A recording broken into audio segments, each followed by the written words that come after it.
We hope we pray for better days. बच्चों, पिछली class में हमने पार्शियल डिफरेंशियल इक्वेशन की इंट्रोडक्शन डिस्कस की थी। आज हम उस formation of partial differential equation discuss करेंगे।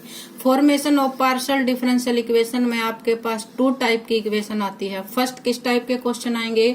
Elimination of arbitrary constant. और सेकंड किस टाइप के आएंगे? Formation of a partial differential equation by eliminating of arbitrary function. Two type की इक्वेशन आएंगी। एक इक्वेशन में आपको कांस्टेंट को एलिमिनेट करना है और सेकंड टाइप की इक्वेशन में आपको आर्बिट्रेरी फंक्शन को एलिमिनेट करना है। With example formation of partial differential equation by eliminating arbitrary constant. जैसे आपके पास इक्वेशन है z equal to X square plus A into में वाई स्क्वायर प्लस बी। यहाँ पर a और b जो आपके पास है वो आर्बिट्रेरी कांस्टेंट है। फर्स्ट जो गिवन इक्वेशन है उसका पार्शियल डेरिवेटिव कीजिए विद रिस्पेक्ट टू x। तो curl z by curl x Y square plus B, क्योंकि y आपके पास कांस्टेंट है। जब आप विद रिस्पेक्ट टू x इसका पार्शियल डेरिवेटिव करते हैं और एक्स स्क्वायर प्लस a का करेंगे तो एक्स स्क्वायर का 2x और a का आपके पास 0। Curl z by curl x की नोटेशन आपके पास थी small p equal to 2x into में Y square plus b. First equation को देखते हुए आप यहाँ से वाई स्क्वायर प्लस बी की वैल्यू डिफाइन कर सकते हैं। Y square plus b equal to p by 2x, naming equation second.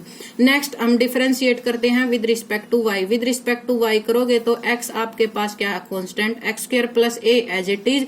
Y square plus b का विद रिस्पेक्ट टू y आप डेरिवेटिव कीजिए, पार्शियल डेरिवेटिव, तो यहाँ पर आ जाएगा 2y।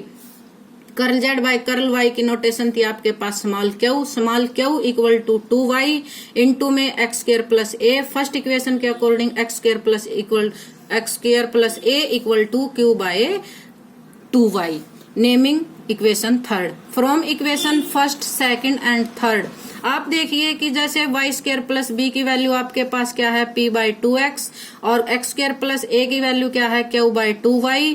दोनों value X square plus a की भी वाई स्क्वायर प्लस बी की इक्वेशन फर्स्ट में पुट कीजिए तो आपके पास जैसे इक्वेशन आ जाएगी z equal to p by 2x into में q by 2y equal to p q by में 4x, y। क्रॉस मल्टीप्लाई कीजिए 4xyz equal to p q और p which imply p q equal to 4xyz। P q की वापस value put कीजिए curl z by curl x into में curl z by curl y equal to 4xyz। Next example z equal to a into E raise to power bx into में sine by। यहाँ पर a और b आपके पास क्या है? Arbitrary constant. पहले जो गिवन इक्वेशन है उसका आप with respect to x partially derivative कीजिए a साइन by, क्योंकि जब विद रिस्पेक्ट टू x आप पार्शियल डेरिवेटिव करेंगे तो y यहाँ पर क्या कंसिडर होगा? Constant. a sine by as it is और e raise to power bx का डेरिवेटिव करते हो तो e raise to power bx as it is और bx में से x का डेरिवेटिव 1 और b आपका एज इट इज। तो p equal to A B E raise to power B x into sine B Y, naming equation second. Next आप इसका partially derivative कीजिए with respect to y। Curl z by curl y equal to a into E raise to power B X, क्योंकि with respect to y करेंगे तो x यहाँ पर consider होगा constant और साइन बी वाई का यहाँ पर आ जाएगा कोस बी वाई और बी वाई का करोगे तो y का 1 और b आपका इंटू में, which imply q equal to a b e raise to power B x into cos b Y, naming equation third. अब यहाँ पर जैसे फर्स्ट, सेकंड और थर्ड इक्वेशन से हम देख सकते हैं कि अगर मैं सेकंड और थर्ड इक्वेशन को डिवाइड करती हूँ तो यहाँ पर आपका ए बी इंटू में बी एक्स और ए बी इंटू में बी एक्स सेकेंड और थर्ड इक्वेशन में से कट हो जाएगा और आपकी इक्वेशन आ जाएगी p by Q equal to sine B y into में cos b y. p by Q equal to 10 b y. यहाँ पर फिर एक बार आर्बिट्रेरी कांस्टेंट b है, b को भी यहाँ से इलिमिनेट करना है। फ्रॉम इक्वेशन सेकंड इक्वेशन से आप लोग देखिए कि p equal to A B E raise to power B X sine B Y. Equation first से कंपेयर करते हैं तो b यहाँ पर एक्स्ट्रा है और कंप्लीट वैल्यू किसके इक्वल है? z के इक्वल। तो b z किसका यूज किया? इक्वेशन फर्स्ट का। तो आपके पास इक्वेशन क्या आ जाएगी? b equal to P Z. b की वैल्यू आ गई, b की वैल्यू इक्वेशन फोर्थ में पुट कर दीजिए p by Q equal to 10 P Y by Z. उसके बाद आपके पास क्या है? फ्रॉम इक्वेशन ये आपका क्वेश्चन यहाँ पर कंप्लीट है। P बाय Q दोनों आपके जो अर्बिट्रेरी कांस्टेंट थे A और B वहां पर हमने इलिमिनेट कर दिए। ये आपकी क्या आएगी, required partial differential equation. Next numerical है जैसे कि f इनटू में एक्स स्क्वायर। f जो फंक्शन है वो किस वेरिएबल के अंडर है, X square plus Y square plus Z square equal to ax plus by plus cz। Equation first है। यहाँ पर जो f फंक्शन है वो आपकी अर्बिट्रेरी फंक्शन है और a b और c आपके अर्बिट्रेरी कांस्टेंट है और x और y आपके इंडिपेंडेंट वेरिएबल हैं और z जो है आपका वो डिपेंडेंट वेरिएबल। फर्स्ट आप इक्वेशन का पार्शियली डेरिवेटिव कीजिए with respect to x। With respect to x करोगे, पहले फंक्शन का करते हैं तो क्या आएगा, f dash X square plus Y square plus Z square. Function का करने के बाद वेरिएबल का करेंगे। विद रिस्पेक्ट टू x कर रहे हैं तो एक्स स्क्वायर का क्या आएगा 2x। x का करेंगे तो y क्या है आपके पास कांस्टेंट, y का 0 और z क्या था आपके पास डिपेंडेंट वेरिएबल। तो z स्क्वायर का करोगे तो 2z और इनटू में पहले तो आपने पावर का किया, पावर के बाद आप z का करोगे तो z का क्या आएगा curl z by curl x equal to ax में आपका x का 1a, by आपका क्या कंसीडर हुआ कांस्टेंट तो by का 0, c और z का डिपेंडेंट वेरिएबल था curl z by curl x। Next में आप इसका with respect to y partially derivative कीजिए तो क्या आएगा, f dash X square plus Y square plus Z square. X square का करेंगे कांस्टेंट है क्योंकि विद रिस्पेक्ट टू आप y कर रहे हो तो x का 0, वाई स्क्वायर का 2y, जेड स्क्वायर में पहले पावर का करेंगे 2z, उसके बाद z का करोगे तो यहाँ पर क्या आएगा curl z by curl y equal to X ax with respect to y में x कांस्टेंट ax का 0 प्लस by का 1 b as it is plus c z का करेंगे curl z by curl y। Equation second and third से आप observe कर सकते हो कि अगर मैं equation second by third divide करती हूँ तो मेरे पास क्या आएगा f dash X square plus Y square plus Z square into में 2x plus 2z curl z by curl x divide f dash X square plus Y square plus Z square और into में 2y plus 2z into में curl z by curl y। f dash से f z आपकी function clear. और right side में आपके पास क्या है a plus c curl z by curl x plus b plus c curl z by curl y। तो फंक्शन आपकी यहाँ से कंसीडर होगी। आपके पास इक्वेशन दिस आ गई। दिस इक्वेशन की आप यहाँ पर क्रॉस मल्टीप्लाई कीजिए और अबव और बिलो यहाँ से 2 कॉमन आता है, 2 को कॉमन निकाल के कैंसिल कर दीजिए और कैंसिल करने के बाद क्रॉस मल्टीप्लाई करते हो तो आपकी इक्वेशन दिस आती है x plus Z curl z by curl x into में b plus c curl z by curl y equal to a plus c curl z by curl x into में y plus z curl z by curl y। इसको थोड़ा और simplify करेंगे तो हमारी कुछ term cancel हो जाती हैं। जो curl z by curl x है उसको p की नोटेशन में लिख दीजिए, जो curl z by curl y है उसको स्मॉल q की नोटेशन में लिख दीजिए और उसके बाद कैंसिल होने के बाद आपके पास इक्वेशन आती है p स्मॉल p यानी curl z by curl x into में zb minus cy bracket close plus q bracket cx minus az bracket close equal to ay minus bx which is the required partial differential equation. क्योंकि इस equation में आपको function जो आपकी f थी arbitrary function उसको eliminate करना था, ये हमने यहाँ पर एलिमिनेट कर दी।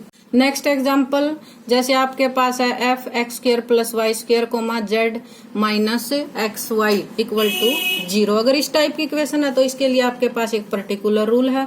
रूल कैसे है, अगर z इक्वल टू आपके पास फंक्शन है f X comma Y, x आपकी एक अलग फंक्शन आएगी फाई u कोमा v और y equal to psi u comma v।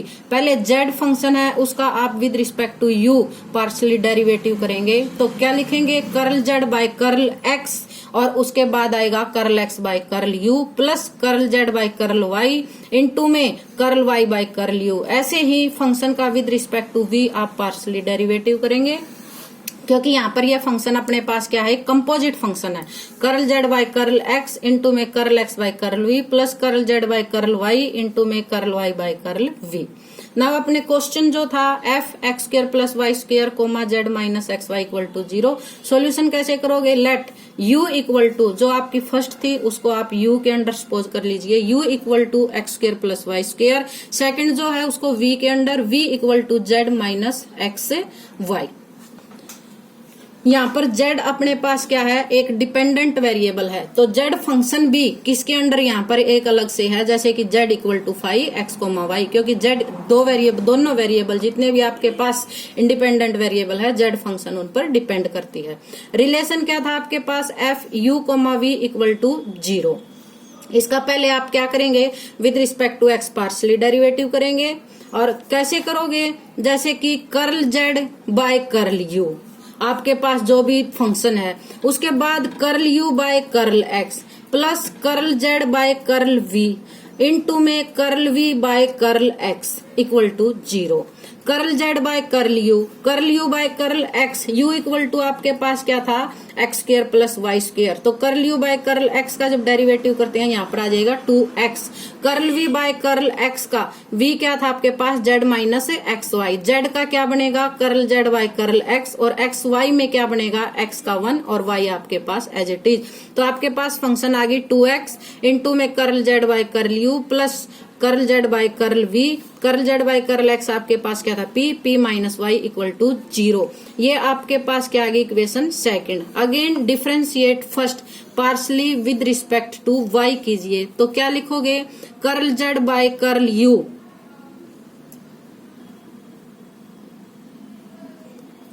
ऊपर आपने एक सिंबल छोड़ दिया, f x, y है इक्वल टू 0। इसकी आप नोटेशन यहाँ पर ये भी लिख सकते हो, जैसे कि z इक्वल टू, क्योंकि हमने z का भी यहाँ पर यूज किया है, curl z by curl u into में curl u bye curl x। Next आपके पास अगेन फर्स्ट जो आपकी इक्वेशन थी उसका किसके विद रिस्पेक्ट टू करोगे, y के, तो y के करेंगे तो curl z by curl u bye curl y plus curl z by curl v into में curl v by curl y equal to 0, which imply curl z by curl u bye curl y आपके पास function है, with respect to y करते हो तो x आपका 0 और y square का आपके पास 2y। Curl z by curl v का विद रिस्पेक्ट टू y करेंगे तो z का आएगा आपके पास curl z by curl y, और x y में से आपके पास आएगा x और y का आ जाएगा आपके पास 1। तो आपकी इक्वेशन यहाँ पर बन गई 2y curl z by curl u plus curl z by curl v, curl z by curl y की वैल्यू आपके पास क्या थी, q minus x bracket close equal to 0, equation third. Equation second से आप लोग देखिए कि 2x curl z by curl u equal to minus bracket p minus y curl z by curl v की वैल्यू निकाल सकते हैं। इसको ऐसे लिख सकते हैं आप लोग, इक्वेशन सेकंड को नेमिंग कीजिए equation fourth. From equation third से आप लोग लिख सकते हो 2y curl z by curl u equal to minus q minus x curl z by curl v। Naming कीजिए इक्वेशन फर्स्ट। फोर्थ और फिफ्थ इक्वेशन को हम लोग जब डिवाइड करते हैं तो यहाँ पर आपका 2 से 2 कैंसिल हो जाएगा, curl z by curl u और curl z by curl u cancel हो जाएगा, और यहाँ पर आपका आ जाएगा x बाय वाई, और राइट साइड में आपका नेगेटिव साइन से नेगेटिव साइन कैंसिल, और curl z by curl v और curl z by curl v cancel, और यहाँ पर आपका आ जाएगा p minus y divide q minus x. Cross multiply करने के बाद हमारी इक्वेशन आती है p y minus q x equal to x minus x square plus Y square, which is the required partial differential equation. ये हमारा topic यहाँ पर कंप्लीट होता है। नेक्स्ट क्लास में हम इससे नेक्स्ट टॉपिक डिस्कस करेंगे। Thank you.